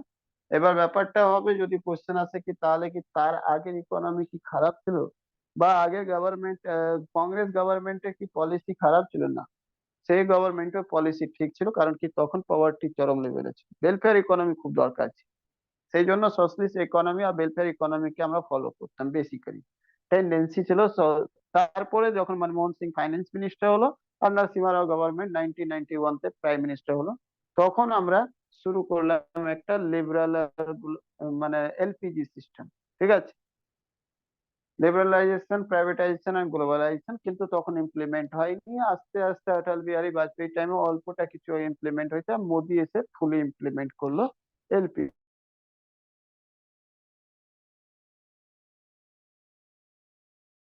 সিস্টেম। বুঝতে পারলে কিনা? কারণ আজকের সময় যদি অন্য গভর্নমেন্ট, কংগ্রেস গভর্নমেন্ট হতো, তাহলে ওর ফাইন্যান্স মিনিস্টার যে হতো, সেও হয়তো আজকে মোদির পলিসিটাই অ্যাপ্লাই করতো। যদিও এখন অপোজিশনতে রয়েছে, তো মোদিকে যত গালাগালি দিতে পারে দিয়ে দিত। বুঝতে পারলে কিনা? রুলিং গভর্নমেন্টকে সবাই, সব অপোজিশন তাকে প্রতিবাদী করে। কিন্তু আজকে যদি কংগ্রেস হতো, তারাও কম একটু করতো, কিন্তু প্রাইভেটাইজেশন দিকে সেও তাকেও যেতে হতো, উপায় নেই। বুঝতে পারলে কিনা? কারণ ইন্ডাস্ট্রিকে বুস্ট করা ছাড়া আর কোনো উপায় নেই এখন। কারণ কি সার্ভিস সেক্টর অলরেডি ইমপ্রুভ হয়ে গেছে। ঠিক আছে? বোঝা গেল কি?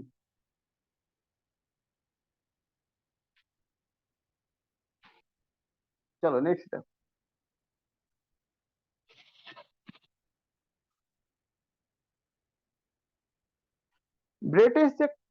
ব্রিটিশ যে কলোনাইজেশন রয়েছে, এটা ব্রিটিশ কলোনাইজেশন ইকোনমি যে দেখলাম, কলোনাইজেশন ইকোনমি, ঠিক আছে, ইকোনমি, এই কলোনাইজেশন ইকোনমিকে তুমি আলাদা আলাদা ফেজ বাই তুমি ডিভাইড করতে পারো। ইকোনমিকে ফেজ বাই ডিভাইড করতে পারো। ঠিক আছে? ফেজ বাই কিভাবে ডিভাইড করতে পারো? তুমি তিন ভাবে এটাকে ডিভাইড করতে পারো, এটাকে তিন পার্টে ডিভাইড করতে পারো। ঠিক আছে? ফার্স্ট পার্টটা তুমি রাখতে পারো কি ব্রিটিশ যে কলোনাইজেশন কিভাবে করলো, তো কমার্শিয়াল ক্যাপিটালিজম। ঠিক আছে? এক নম্বর যেটা করলো কমার্শিয়াল ক্যাপিটালিজম। ক্যাপিটালিজম। ঠিক আছে? সেকেন্ড নাম্বার কি করলো? Industrial capitalism.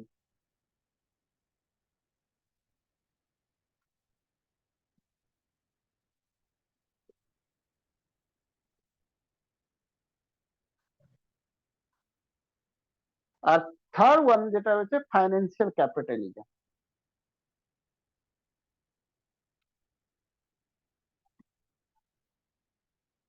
Financial capitalism. ঠিক আছে? ক্লিয়ার? এই তিন ভাগে কি হয়েছে, ব্রিটিশ ইকোনমি ডেভেলপ হয়েছে। কলোনাইজেশন মানে ব্রিটিশ ইকোনমি মানে ব্রিটিশ ইন্ডিয়াতে ইন্ডিয়ান ইকোনমিকে যে কলোনাইজেশন করার কাজ করেছে, তিনটে ফেজে করেছে, থ্রি ফেজে করেছে। বুঝেছো? First commercial capitalism, second industrial capitalism, আর থার্ড ফাইন্যান্সিয়াল ক্যাপিটালিজম। একটা একটা করে আমরা একটুখানি ডিসকাস করছি, ঠিক আছে? কমার্শিয়াল ক্যাপিটালিজম কবে থেকে কবে পর্যন্ত করা হয়? উপরে মুছবো দু চারটে লাইন। হ্যালো, হ্যাঁ হ্যাঁ, সবটা মুছে দিন।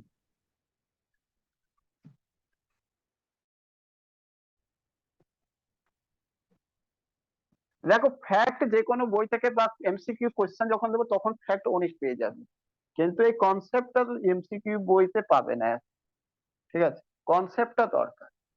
ফ্যাক্টটা তো পেয়ে যাবে তুমি, এমসিকিউ যতগুলো সলভ করবে ওখান থেকে দু চারবার পড়লে ফ্যাক্ট পেয়ে যাবে, আর প্রচুর আছে ফ্যাক্ট বই, নেট সব জায়গায় আছে, ঠিক আছে? কমার্শিয়াল ক্যাপিটালিজম ফার্স্ট পার্ট রয়েছে আমাদের, কি British colonisation economy first phase রয়েছিল, সেটা কি হয়েছিল? কমার্শিয়াল। আচ্ছা এখানেই তো লিখে দিই এই জিনিসটা, অন্য জায়গায় লেখার দরকার কি?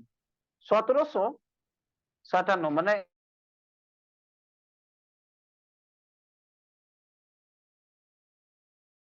প্লাসি যুদ্ধ থেকে 1816 তো কি হয়েছিল অ্যাকচুয়ালি ঘটনা?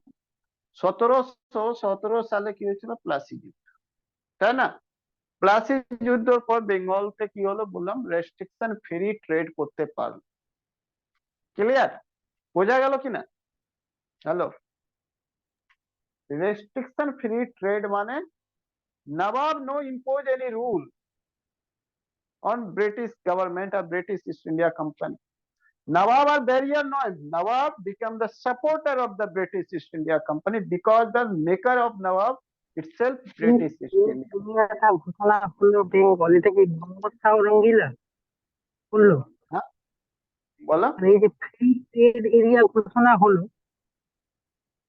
যে 1757 পর, মানে মোহাম্মদ শাহ রঙ্গিলার সময় কি মানে চেঞ্জটা এলো যে মানে আমাদের মিন্ট ব্যবহার করতে পারবে বা এইগুলো মানে আমাদের যে মানে কোনো দস্তক টস্তক লাগবে না, ওটা তো ফারুক সিয়ারের সময় থেকে হয়ে গেছে দেখো দস্তকটা যদিও। বলছি, ফার্স্ট টাইম থেকে হ্যাঁ কি হলো, ফার্স্ট এটা বললো কি তুমি কাজ এইবার থেকে কোন রকম মানে ই লাগবে না, ডিউটি লাগবে না, ঠিক আছে? হ্যাঁ হ্যাঁ, ডিউটি লাগবে, ওই যে দস্তক যেটাকে বলছে হ্যাঁ বাংলায়। হ্যাঁ, যেটাকে গোল্ডেন ফারমান বলো বা দস্তক হ্যাঁ বলো হ্যাঁ যাই হ্যাঁ বলো, ঠিক আছে? ও ফ্রক্সিয়ার করলো, কিন্তু তারপরে কি হলো, কমার্শিয়াল অ্যাক্টিভিটিজ করতে গেলে তোমাকে একটা জিনিস লাগে, সেটা কি বারবার পারমিশন লাগে, ঠিক হ্যাঁ ঠিক আছে? তো তোমাকে পারমিশন দেওয়া হলো, ওখানে দিয়ে দিল, তো সে any time can revoke by the government, মানে গভর্নমেন্ট ইজ মুঘল বাদশাহ এনি টাইম রিভোক, বুঝলে কিনা? সে ফ্রক্সিয়া দিল, ফ্রক্সিয়া যখন change হয়ে যাবে, নিউ পাওয়ারটা কখন এলো? যখন তারা মিন্টটা ব্রিটিশদের কন্ট্রোলে চলে এলো, মিন্ট মানে যেটা ট্যাক্সাল। আমি বলছি ওটা। তো ফ্রক্সিয়ার কি করলো, ফ্রক্সিয়ার একটা গোল্ডেন ফরমান দিল কি এবার থেকে কোন রকম তোমাকে ট্যাক্স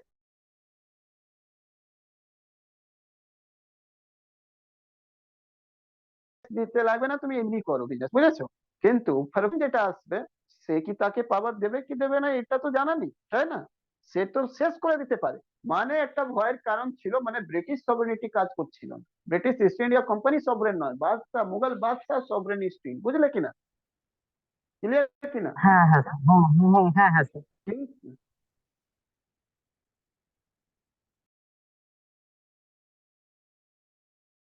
কিন্তু 1757 ডেথ হয়, 1707 সালে ঔরঙ্গজেবের ডেথ হয়, হ্যাঁ কিনা? তারপরে বলেছিলাম হ্যাঁ 1760 পরে ঔরঙ্গজেবের ডেথের পর তুমি জানো ভালো করে কি মুর্শিদ কুলি খান কি করে? বাংলার মুর্শিদ কুলি খান কি করে? বাংলার হ্যাঁ এই হিসেবে লিখতে বললো। হ্যাঁ, মুর্শিদ কুলি খান ইন্ডিপেন্ডেন্ট বেঙ্গলকে করে দিল, হুম, ইন্ডিপেন্ডেন্ট বেঙ্গল, ইন্ডিপেন্ডেন্ট বেঙ্গল।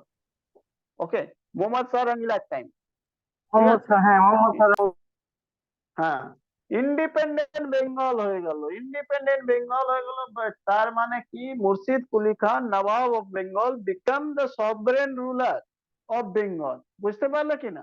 আচ্ছা তো আচ্ছা, ব্রিটিশ হ্যাঁ now British trade become the under the rule of the Murshid Quli Khan or under the rule of Nawab of Bengal. Means Nawab of সুবে Bengal now বাংলার the নবাবের sovereign, হাতে। হ্যাঁ। নবাব of Bengal sovereign পাওয়ার হয়ে গেল, মানে হুম, ও হুম, হুম। Decide করবে কে কি করবে না করবে। ব্যাস এই সভরেনিটি পাওয়ার কে, অথরিটি পাওয়ার কে ইউজ করেছিল কে? সিরাজউদ্দৌলা। মানে কি করেছিল সিরাজউদ্দৌলা? বেঙ্গল বলতে আপনি ব্রডার বেঙ্গলটা বলছেন তো, মানে বেঙ্গল, বিহার আর উড়িষ্যা, তাই তো?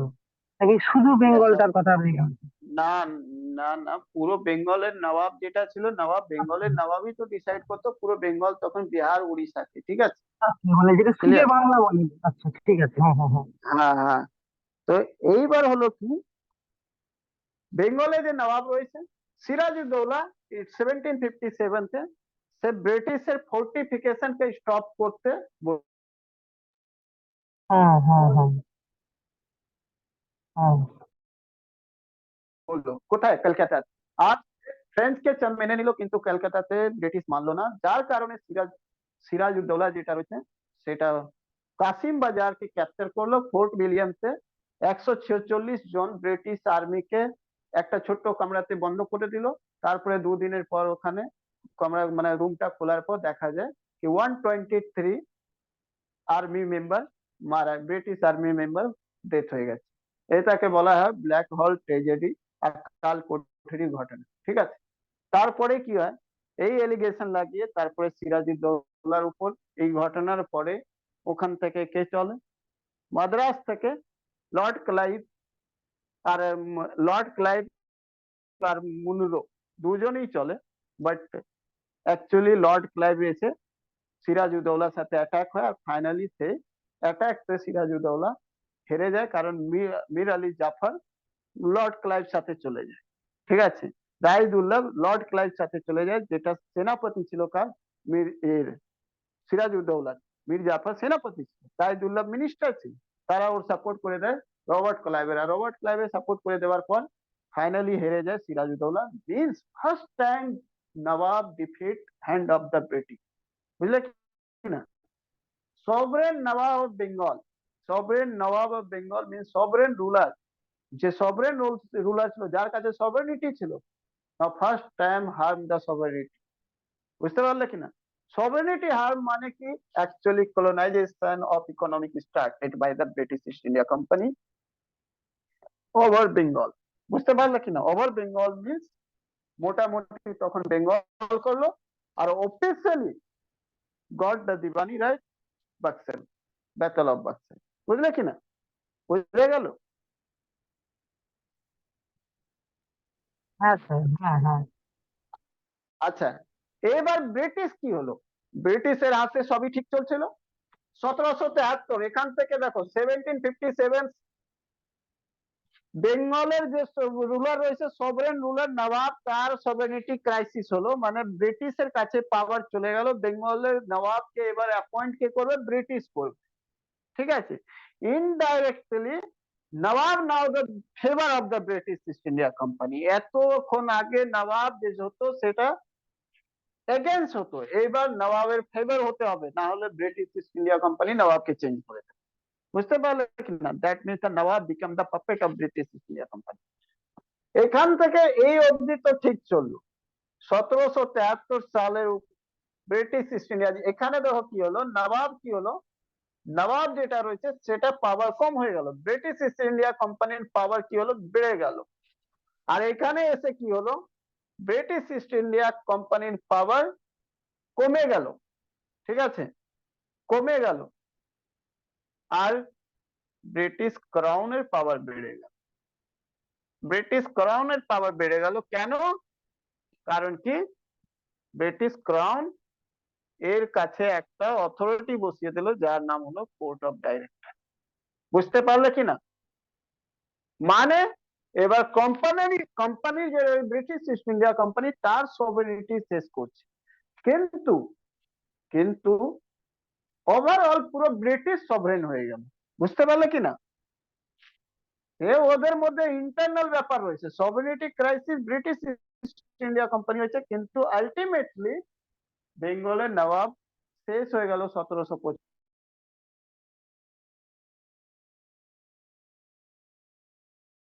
সালে গিয়ে, বুঝতে পারলে কিনা? আর এর একটু বলো, স্টপ হয়ে গেছে নাকি? তারপরে এখান থেকে এলো 1813 সালে। এখানে এসে কি হলো? Monopoly, monopoly of British East India company India, accept or abolish,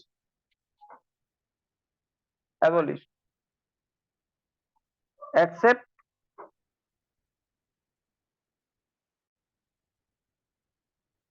tea in India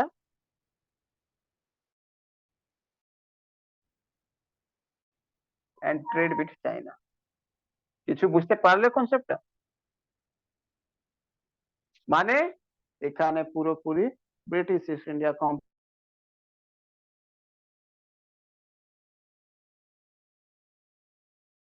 কোম্পানির পাওয়ারটাও শেষ। মানে এখানে পাওয়ার কাজ আমরা সবরেন। যদিও আমি বলে কি না, ব্রিটিশ তো ক্রাউন পরে সবরেন, actually British parliament সবরেন, because British পার্লামেন্টের কাছে এটা পাওয়ার চলে এলো, পাওয়ার দেখিয়ে দিল যে I can abolish you, I can abolish you monopoly post থেকে, কালকে তোমাকে শেষও করে দিতে পারে। দ্যাট মিনস এখানে রং কে দেখাতে শুরু, কে পাওয়ার দেখাতে শুরু করলো? British parliament. এখানে কে পাওয়ার ছিল বেশি? ব্রিটিশ ইস্ট ইন্ডিয়া কোম্পানি, কারণ কি নবাবকে হারিয়ে দিয়েছে। এখানে ব্রিটিশ ক্রাউন কি করলো? এখানে একটা কোর্ট অফ ডাইরেক্টর কে বসিয়ে দিল কোম্পানি ইন্টারনাল অ্যাফেয়ার্স কে দেখার জন্য, রিপোর্ট দেওয়ার জন্য। মানে ইন্টারফেয়ার করতে শুরু করে দিল। আর এখানে ইন্টারফেয়ার না, পুরোপুরি সভারেনিটি শেষ, মোটামুটি শেষ, 80% সভারেনিটি শেষ। বুঝতে পারলে কিনা? হ্যালো, এই কনসেপ্টটা বুঝতে পারলে কিনা বলো আগে? হ্যালো, মুছবো কি? স্যার মোনোপলি ব্রিটিশের অ্যাবলিশড হয়ে গেল মানে, আর ওটা চায়েরটা এটা আরেকবার বলে দিন না। ইন্ডিয়াতে চার বিজনেস উপর শুধু মনোপলি থাকবে, বাকি জিনিসের উপর মনোপলি থাকবে আচ্ছা না। আচ্ছা। চায়নার সাথে সব জিনিস, চায়নার সাথে সবকিছু জিনিসের উপর মনোপলি থাকবে ইস্ট ইন্ডিয়া কোম্পানি। ঠিক আছে? British East India, British East India company, British East India company সবকিছু যেটা থাকবে সে চায়নার সাথে মনোপলি থাকবে। ইন্ডিয়াতে শুধু চায়ের উপর থাকবে মনোপলি, বাদ বাকি আর মনোপলি থাকবে না। বুঝতে পারলে কিনা? ক্লিয়ার? এই অবধি যদি বুঝতে পেরেছো তো বলো। হ্যাঁ স্যার, বুঝতে পেরেছি। ইন্ডাস্ট্রিয়াল ক্যাপিটালিজম যেটা চলেছে সেটা কবে? তারপরে শুরু হলো ইন্ডাস্ট্রি ইন্ডিয়াতে খুব ভালোভাবে প্রপার ভাবে under the British influence, British government influence, but পুরোপুরি নয়। 1813 থেকে শুরু করে ইন্ডিয়াতে হেভি ইন্ডাস্ট্রি গুলো এখানে এস্টাবলিশ করতে শুরু করলো কে?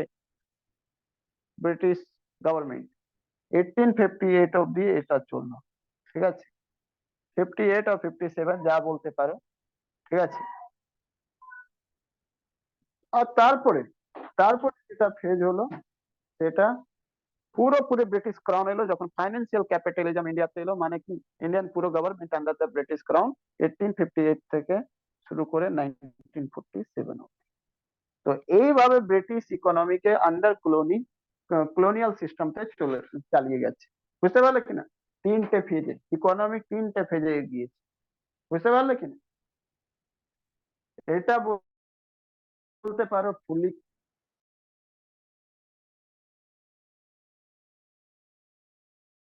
আন্ডার কোম্পানি, এটা বলতে পারো মিক্স পার্লামেন্ট আর partly affected by British East India company. মানে ইন্ডিয়ান ইকোনমি দুভাবে এফেক্ট হলো, কিছুটা ব্রিটিশ পার্লামেন্টের কারণ হলো, এখানে ফুললি ব্রিটিশ পার্লামেন্ট কারণে এফেক্ট হলো। ক্লিয়ার কিনা?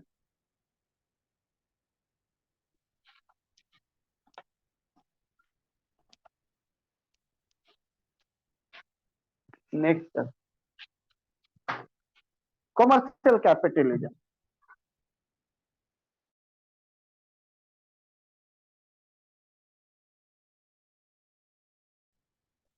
কমার্শিয়াল ক্যাপিটালিজম 1757 থেকে 1813 অব্দি। যে জিনিসগুলো পয়েন্ট রয়েছে, ফার্স্ট এর মধ্যে কি হলো?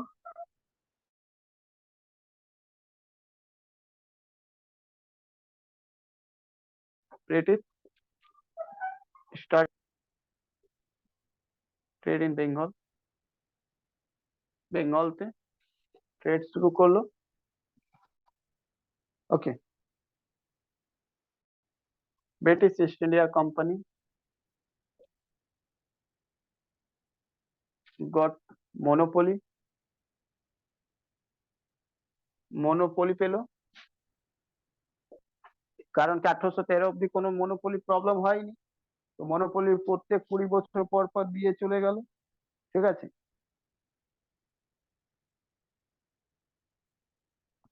British East India company got raw material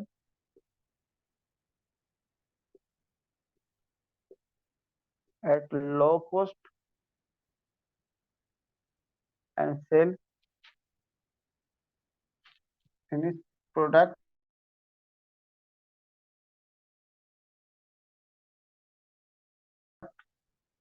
finished product at a high cost। ঠিক আছে, এই টপিক গুলো। Second number, Robert Clive governor হলো। রবার্ট ক্লাইভ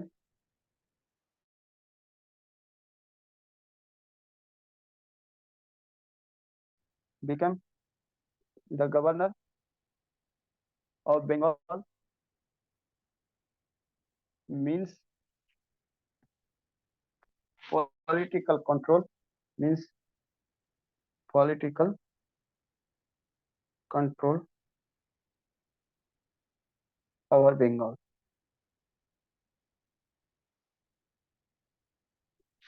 ঠিক আছে,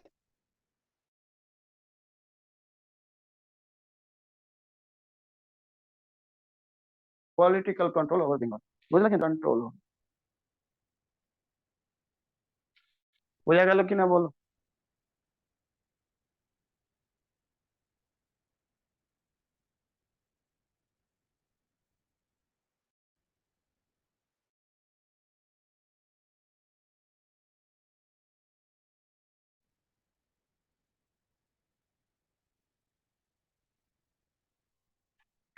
এবার দেখো ইন্ডাস্ট্রিয়াল ক্যাপিটালিজম, কিভাবে ইন্ডাস্ট্রি করলো ক্যাপিটালিজম, এটা কি নিচেটা মুছবো? মুছে দিচ্ছি। হ্যাঁ হ্যাঁ স্যার, পুরোটাই তুলে দিন। ইন্ডাস্ট্রিয়াল ক্যাপিটালিজম কিভাবে হলো সেটা বোঝো। মানে ইন্ডাস্ট্রিয়াল ক্যাপিটালিজম মিন্স ইন্ডাস্ট্রিকে কিভাবে এস্টাবলিশ করলো ইন্ডিয়া। ইন্ডাস্ট্রিয়াল ক্যাপিটালিজম 1813 থেকে 1898। একদম এক লাইনে জেনে রাখবে কি যেটা ইন্ডিয়া থেকে ইংল্যান্ড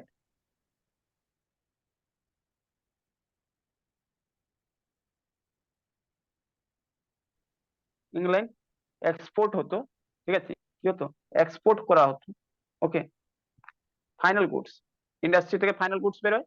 ঠিক আছে, ফাইনাল গুডস যেটা যদি ইন্ডিয়াতে কোনো জিনিস তৈরি হলো আর যেটা ইংল্যান্ডে গেল বিক্রি করলো, তার উপরে 10% ট্যাক্স লাগানো হতো, 10% ট্যাক্স। ঠিক আছে, আর যেটা ইংল্যান্ডে থেকে আসতো ইন্ডিয়াতে এক্সপোর্ট হয় ফাইনাল গুডস, তার উপর ট্যাক্স লাগানো হতো 3 থেকে 5%। মানেটা বুঝলে কি? বেনিফিট কি হতো বলো তো? যদি 100 টাকা জিনিস হয়, প্রোডাকশন কস্ট 100 টাকা হয়, তো ইন্ডিয়া থেকে যে ইংল্যান্ড যাবে সেটা 110 টাকা হবে। ঠিক আছে, আর যে ইংল্যান্ড থেকে এক্সপোর্ট হবে তার উপর কত হবে? 105 থেকে 103 থেকে 105 টাকা। তো বলো কার বিক্রি হবে বলো? হ্যালো, কার বিক্রি হবে?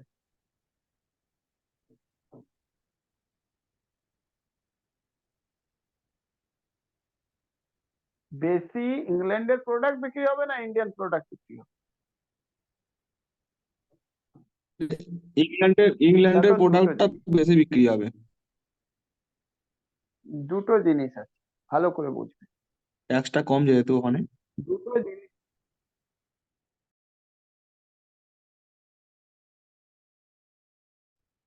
একটা তো দাম কম পড়বে, মানুষ কজন বলো? ইংল্যান্ডের মানুষ কজন, মার্কেটও বড় না, আবার দামও কম। ইন্ডিয়ার মার্কেটও বড় আর ব্রিটিশের দামও কম একটুখানি। তাহলে ইন্ডিয়ার তুলনায় ইন্ডিয়া যখন এক্সপোর্ট করতে লাগবে কোনো জিনিস, তো 10% নেবে, বা ইন্ডিয়াতে বিক্রি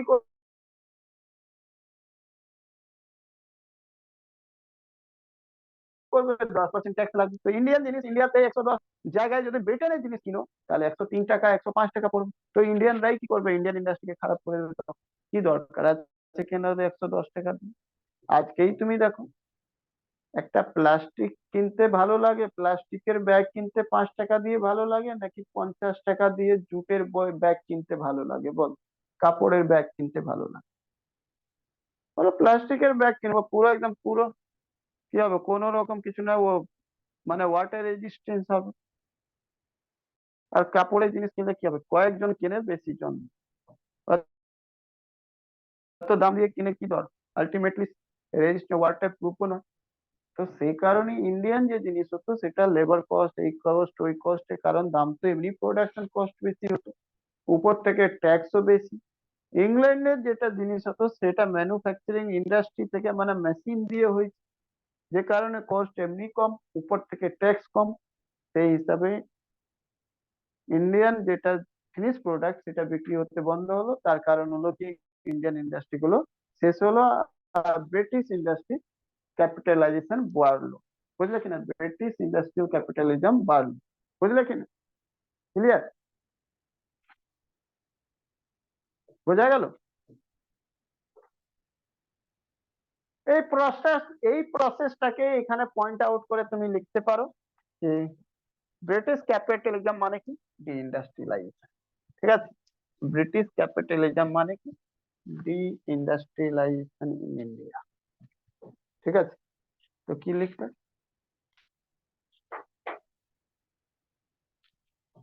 ডি ইন্ডাস্ট্রিয়ালাইজেশন।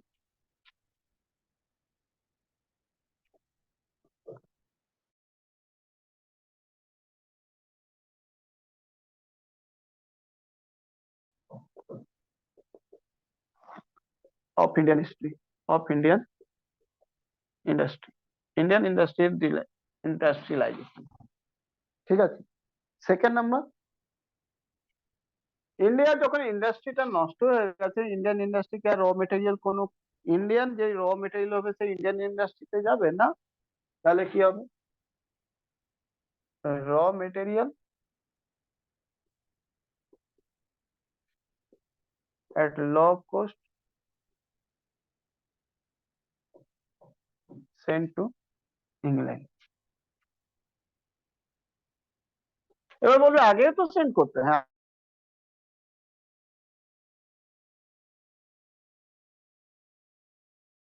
আগে সেন্ড করতে, কিন্তু আগে কম্পিটিটিভ মার্কেট ছিল, দেখি তখন ইন্ডিয়ান ইন্ডাস্ট্রি যেহেতু তারাও র মেটেরিয়াল কিন্তু, আর ব্রিটিশও কিন্তু, সেই কারণে একটা দাম ঠিক আছে।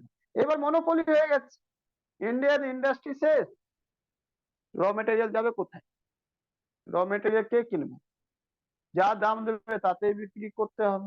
বুঝতে পারলে কিনা, একমাত্র কেনার লোককে ব্রিটিশ। বোঝা গেল কিনা? আর বাকি ইন্ডাস্ট্রিয়াল ক্যাপিটালিজমকে ইমপ্রুভ করার যা কিছু বাকি ছিল সেটা লর্ড হার্ডিং টু কনসেপ্ট এলো রেলওয়ে, আর সেই রেলওয়ে কে ইমপ্লিমেন্টেশন কে করলো লর্ড ডলহৌসি। তো 1853 তে রেলওয়ে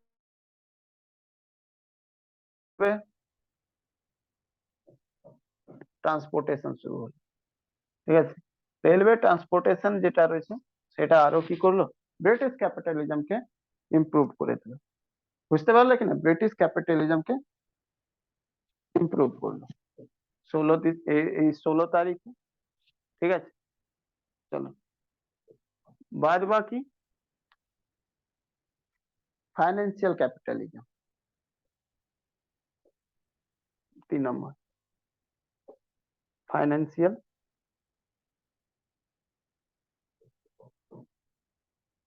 ক্যাপিটালিজম। এটা করে শেষ করে দেবো। 1858 থেকে শুরু করে 1947 ফাইন্যান্সিয়াল ক্যাপিটালিজম।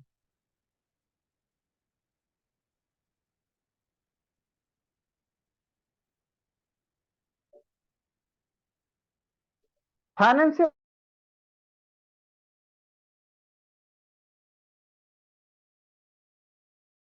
ক্যাপিটালিজম কি হলো, যেহেতু ইন্ডাস্ট্রি গ্রো করলো, ইন্ডিয়াতেও শুরু করলো, ইন্ডিয়ান ইন্ডাস্ট্রিকে শেষ করলো, তারপরে কি হলো,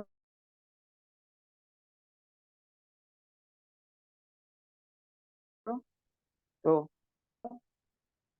তো কি ইন্ডাস্ট্রি বাড়লো, তো বলবে কি রেলওয়ে ইন্ডাস্ট্রি তো ছিল, ঠিক আছে, রেলওয়ে ইন্ডাস্ট্রি ছিল, মানে রেলওয়ে ইন্ডাস্ট্রি মিনস কি, রেলওয়ে যখন এখানে তৈরি হলো তো রেলওয়ে ট্র্যাক, রেলওয়ে কোচেস, এগুলো রেলওয়ে ইন্ডাস্ট্রি। টি ইন্ডাস্ট্রি গ্রো হলো, রাবার ইন্ডাস্ট্রি গ্রো হলো, ঠিক আছে, রাবার ইন্ডাস্ট্রি, এগুলো ইন্ডাস্ট্রি এখানে ডেভেলপ করলো কে, ব্রিটিশ নিজেই করলো। তাছাড়া থার্মাল পাওয়ার লাগবে, কয়েল ইন্ডাস্ট্রি ডেভেলপ করলো কারা, ব্রিটিশ। সবকিছু এগুলো ব্রিটিশ শুরু করলো, ঠিক আছে, এর আগে এগুলো কিছু ছিল না। তাছাড়া ইরিগেশন প্রজেক্ট, কারণ কি এগ্রিকালচার, তো ইরিগেশন ট্যাক্স নেবে, তো ইরিগেশন ল্যান্ড হোল্ডার থেকে মানে নানা রকম কি করলো, সেটেলমেন্ট করলো, তো ইরিগেশন করলো, ইমপ্রুভমেন্ট করলো। ইরিগেশন যখন ইরিগেশন চ্যানেল করবে তাহলে কি করবে, ইরিগেশনের জন্য ট্যাক্স নেবে। এন্ড ব্যাংক করলো, ব্যাংক সিস্টেম, ব্যাংকিং ইন্ডাস্ট্রি করলো, ঠিক আছে, কিসের জন্য, ফর লোন জন্য, ঠিক আছে। তো এগুলো ইন্ডাস্ট্রি কার আন্ডারে চলে এলো, ব্রিটিশের। আর এগুলো সব সোর্স হলো সোর্স অফ ফাইন্যান্সিয়াল সোর্স, বুঝলে কি না। এখানে কি হলো, তাছাড়া ব্রিটিশ ইন্ডিয়ান থেকে যে রেভিনিউ ইনকাম করলো, রেভিনিউ, ঠিক আছে, যে রেভিনিউ জেনারেট করলো সেটা ইংল্যান্ড পাঠিয়ে দিল, আর ইংল্যান্ড ইন্ডাস্ট্রিতে, আর ইংল্যান্ড থেকে আবার ওটাকে ফিরিয়ে ইন্ডিয়াতে দিল কি, লোন হিসাবে, বুঝতে পারলে কিনা, ইন্ডিয়াতে দিল লোন হিসাবে। তাহলে এটা ডাবল ফাইন্যান্সিয়াল গ্যাপ হলো, এটাকে দাদা ভাই নবীজি বুঝিয়ে দিল যে এটা ড্রেন অফ ওয়েলথ হচ্ছে, ঠিক আছে। এবার দেখো কেন এটা বললাম,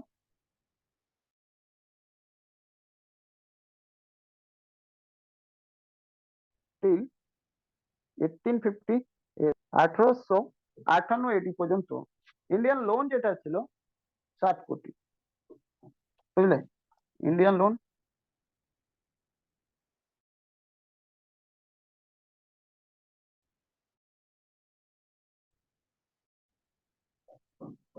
7 করোড়, বুঝলে, কিন্তু 1939 সালে till 1939 AD, before August offer, Indian loan যেটা হয়ে গেল, ডেপ্ট যেটা হয়ে গেল, ইন্ডিয়ান লোন যেটা লোন বা এটাকে ডেপ্ট বলতে পারো, সেটা 80 কোটি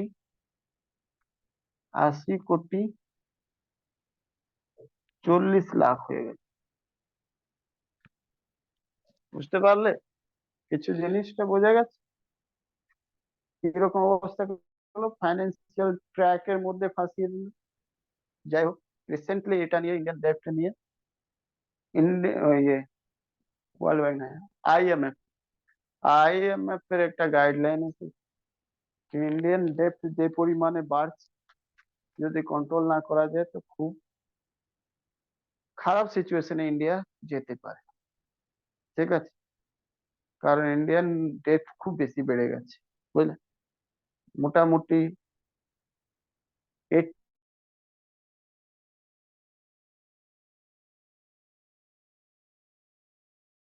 80%, 82%-এর কাছাকাছি চলে গেছে ইন্ডিয়ান যত বেঁচে আছে, বুঝলে কিনা? হ্যালো, বোঝা গেল?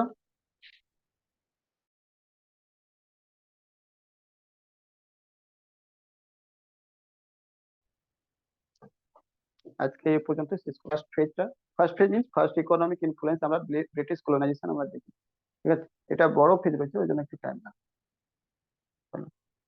Good night. স্যার এই চ্যাপ্টারটা একটু বড় নাকি? বড় মানে পুরো ইকোনমিক চলবে, 3টে ফেজে তো শেষ হয়ে যাবে না। প্রথম ইকোনমিক, তারপরে রিলিজিয়াস পয়েন্ট চলবে, ঠিক আছে? তারপরে রিলিজিয়াস চলবে, সোশ্যাল, সোশিও রিলিজিয়াস ম্যাটার।